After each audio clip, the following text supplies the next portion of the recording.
अस्सलाम वालेकुम dear students, welcome to my YouTube channel Maria's learning. आज हम डिस्कस करेंगे मॉर्फोलॉजी ऑफ फ्लावर और स्ट्रक्चर ऑफ फ्लावर को।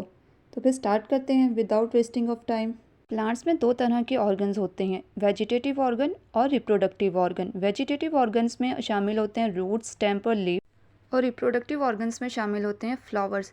और आज हम लोग फ्लावर के ही मॉर्फोलॉजी यानी कि उसके स्ट्रक्चर के बारे में पढ़ेंगे। फ्लावर प्लांट्स का वो पार्ट है जो कैरी करते हैं रिप्रोडक्टिव ऑर्गन्स को। मे बी मेल और फीमेल रिप्रोडक्टिव पार्ट दोनों एक ही फ्लावर के ऊपर प्रेजेंट हो, या ये भी हो सकता है कि दोनों सेपरेट सेपरेट हो। मीन के एक फ्लावर के ऊपर सिर्फ मेल पार्ट प्रेजेंट हो और जो सेकंड फ्लावर है उसके ऊपर सिर्फ और सिर्फ फीमेल पार्ट हो, यानी कि दोनों सेपरेट सेपरेट हो। ऐसे फ्लावर जिनके ऊपर मेल और फीमेल रिप्रोडक्टिव कंपोनेंट्स को एग्जिस्ट करते हैं एक साथ, यानी कि दोनों एक ही फ्लावर के ऊपर प्रेजेंट होते हैं, इस टाइप के जो फ्लावर्स होते हैं उन्हें बोला जाता है बाइसेक्सुअल। और वो फ्लावर जिनके पास सिर्फ और सिर्फ एक ही रिप्रोडक्टिव ऑर्गन होता है, आइदर मेल और फीमेल, यानी कि या तो उनके पास मेल होगा या फीमेल होंगे, तो इस टाइप के जो फ्लावर्स होते हैं उन्हें बोला जाता है यूनिसेक्सुअल। अब देखते हैं कि फ्लावर के स्ट्रक्चर में क्या क्या चीज़ें आ जाती हैं। किसी भी फ्लावर में 4 मेन वॉल्स होते हैं। मोस्टली स्टूडेंट को यहाँ पर ना प्रॉब्लम होती है कि ये वॉल्स क्या चीज़ हैं, व्हाट डज इट मीन। बेटा it's nothing just an arrangement of different components arises from a point. आपने इस तरह याद रखना है कि कोई भी ऐसे डिफरेंट कंपोनेंट्स जो कि सिर्फ और सिर्फ एक पॉइंट से ओरिजिनेट हो रहे होते हैं उसको बोलते हैं वॉल्स। फ्लावर के पास 4 वॉल्स होती हैं, जिसमें से जो 2 होते हैं वो एसेसरी होते हैं और जो 2 होते हैं वो एसेंशियल होते हैं।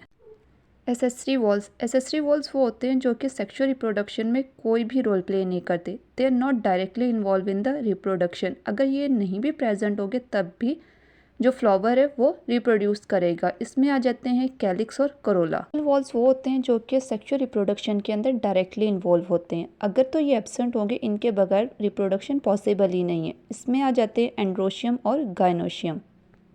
पार्ट्स ऑफ फ्लावर में सबसे पहले जो आता है वो आता है पेडिसल या पेडेंसल। अब पेडिसल क्या होता है, वो स्टॉक या स्टेम जिसको आम लैंग्वेज में डंडी कहा जाता है, जिसके साथ फ्लावर जो है वो प्लांट के साथ अटैच होता है, उसको बोलते हैं पेडिसल। अब पेडिसल का क्या फंक्शन होता है, ये एक तो सपोर्ट करता है फ्लावर को, अटैच करता है प्लांट के साथ, और दूसरा ये ट्रांसपोर्ट करता है फूड और वाटर की। जैसे पेडिसल यानी कि डंडी ऊपर को जाती है तो ये ऊपर को जाके स्वेल हो जाती है। वो जो स्वेलन पार्ट होता है जो कि सारी की सारी फ्लोरल अपेंडेजेस को आपस में होल्ड करके रखता है, एक दूसरे के साथ जोड़ के रखता है, उसको बोलते हैं थैलेमस या रिसेप्टल्स। फ्लावर का सबसे आउटर मोस्ट वॉल जो कि ग्रीन और लीफी स्ट्रक्चर होता है वो कहलाता है सेपल। अगर तो सिंगल यूनिट होगा, जैसे कि ये सिंगल यूनिट है, अगर तो सिर्फ एक होगी वो सेपल कहलाएगी, लेकिन अगर कलेक्टिवली हैं तो उन्हें बोला जाता है कैलिक्स। यानी कि एक यूनिट जो है, सिंगल यूनिट जो है वो कहलाता है सेपल्स, और group of sepal is known as calyx. ये क्या करते हैं, प्रोटेक्शन प्रोवाइड करते हैं बेबी फ्लावर को in a bud stage from harsh condition. जैसे ही जो फ्लावर है वो मेच्योर होता है, ओपन हो जाता है, तो ये नीचे को चले जाते हैं, नीचे को हो जाते हैं और वहाँ पर जाके उसके फ्लावर्स के सराउंडिंग में एक वॉल सा बना लेते हैं। सेपल के अंदर ब्राइटली कलर्ड सेकेंड वॉल होता है that surround the reproductive parts, उसको बोला जाता है पेटल्स, और ग्रुप ऑफ पेटल्स को कहा जाता है करोला।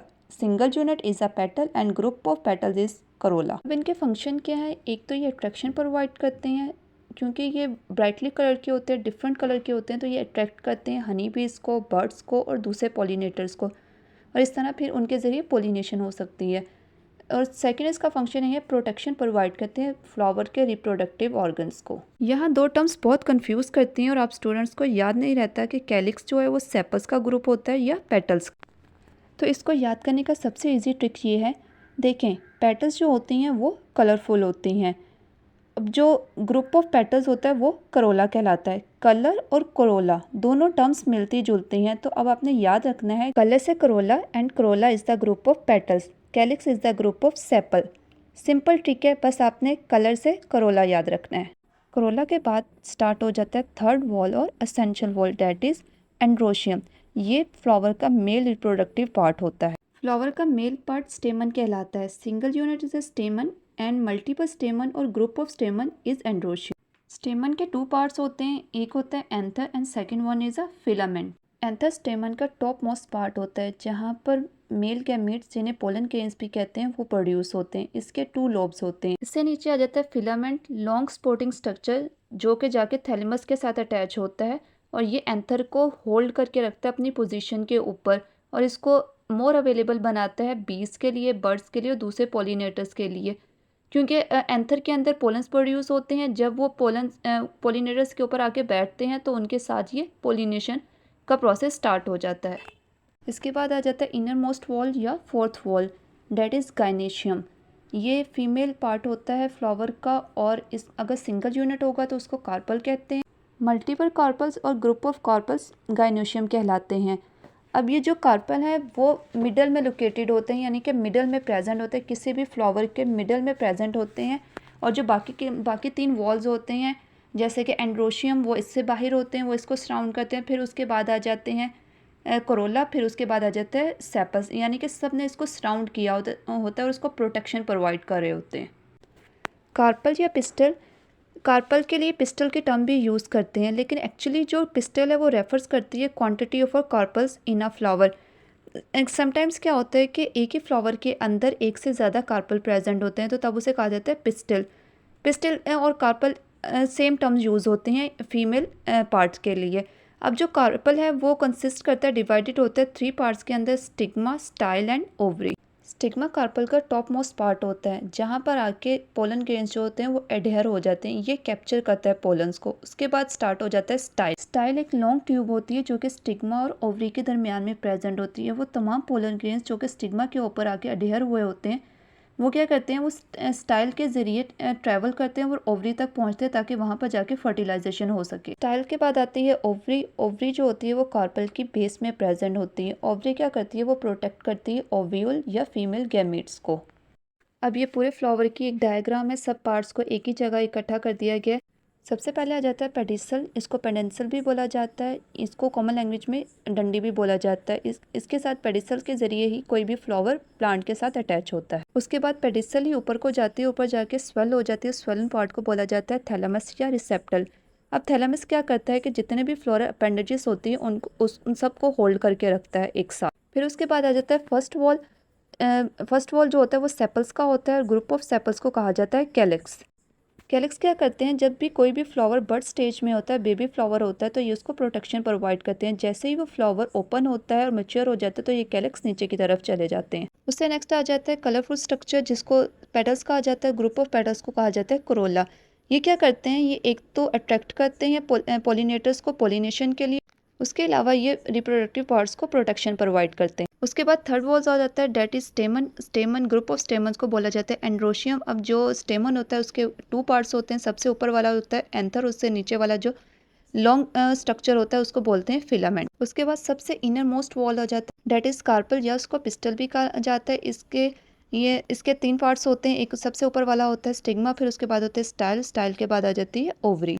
बेटा याद रखिएगा बायो में जहाँ पर भी वर्ड एंड्रो आएगा, एंड्रो हमेशा रिप्रेजेंट करेगा मेल को, मेल पार्ट्स को। इसी तरह बायो में जहाँ पर भी गायनो का वर्ड आएगा वो रिप्रेजेंट करता है फीमेल को, जैसे कि गायनाकोलॉजिस्ट। गायनाकोलॉजिस्ट क्या होती है, वुमेन की स्पेशलिस्ट डॉक्टर होती है, तो गायनाकोलॉजिस्ट से ही गायनो का वर्ड निकला है। तो जहाँ पर भी गायनो वर्ड आएगा वो रिप्रेजेंट कर रहा होता है फीमेल को। Endo represent the male part and गायनो रिप्रेजेंट द फीमेल पार्ट। अब फिर से एक बार देख लेते हैं, आप सभी मेरे साथ रिपीट करें। Single unit is a sepal and group of sepal is a calyx. Single unit is the petals and group of petal is corolla. Single unit is stamen and group of stamen is androecium. Single unit is carpel और group of carpel is gynoecium. I hope कि आप सबको बहुत अच्छे से समझ आई होगी। अगर तो आप सबको बहुत अच्छे से समझ आ गई है तो फिर क्यों ना हो जाए आपका टेस्ट।